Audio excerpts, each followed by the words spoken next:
And you know, as a Muslim father, you have to kind of get trained into calming down. We don't have that training. We actually have quite the opposite training.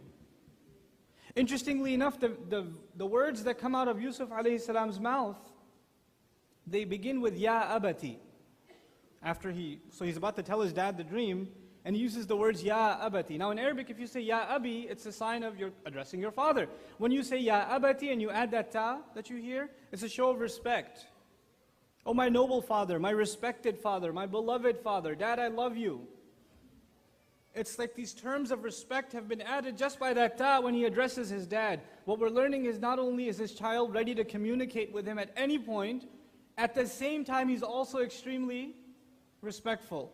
And that's at the same time it's a compliment to the child, but at the same time it's a compliment to the father. What kind of father communicates openly with his child and at the same time maintains a relationship of respect?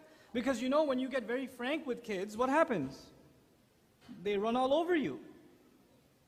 They'll run all over you and they become too casual. And then you have to become strict because you say, I should be strict because that way they'll show me respect. If you come from where I come from, Pakistan, there's one way to get respect. If you're a father, be as harsh and as mean, as nasty as you possibly can be, and that is the way you get respect. You never hear your name said nicely. If your name is Abdullah, you don't never hear that say, Abdullah, could you come here? Abdullah!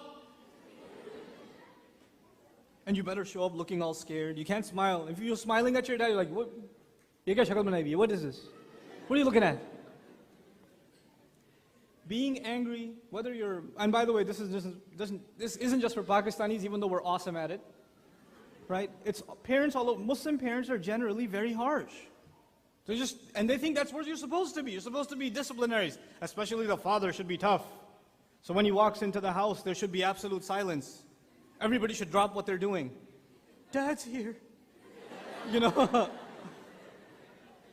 Like everything's going well in the house, everybody's playing around, things are happening, and Dad's in the driveway. Huh. Sit still. Don't look around. You know, there's that culture. What Yaqub alayhi salam is teaching us is the opposite. This child is most comfortable talking to his father. Even about a dream.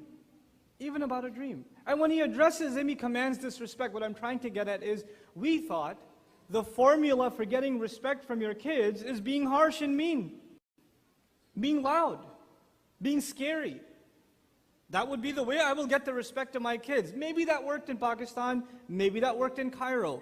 Maybe that worked in Palestine. Maybe that worked in Syria and in Bangladesh. It ain't working here. This here is America.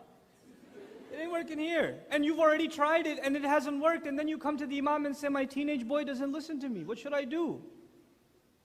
What you should do is realize where you live. First of all, seriously. You're in a culture where your kids go to school. Your kids go to school and they go with other non-Muslim children who, when they address their mom, they don't say mom, they say, Samantha, come here. That's what they do. It's normal for them. That's normal for them. And your kids go to school with other children who, when they're talking about their father, say, my dad, man, he's so weird. That's the nicest thing they'll say, by the way. That's not the bad stuff yet. And kids talk about their parents just like they're talking about some idiot. Seriously, that's what they hear all the time. And then you have our children, the parents here, many of you have funny accents, at least to your kids. It sounds funny, it sounds weird, And we're trained in a culture to constantly make fun of other people. We're just trained that way. So guess what? If you're an easy target, your kids behind your back are even making fun of you. There's no respect, is what I'm trying to say. And your idea and my idea was, if we're extra harsh, we'll get their respect. No. If you're open, if you're a genuine friend to your children, if you're a source of nurturing and protection for them, you will have their respect like nothing else will gain it. And you will maintain a communication with them that otherwise cannot be had.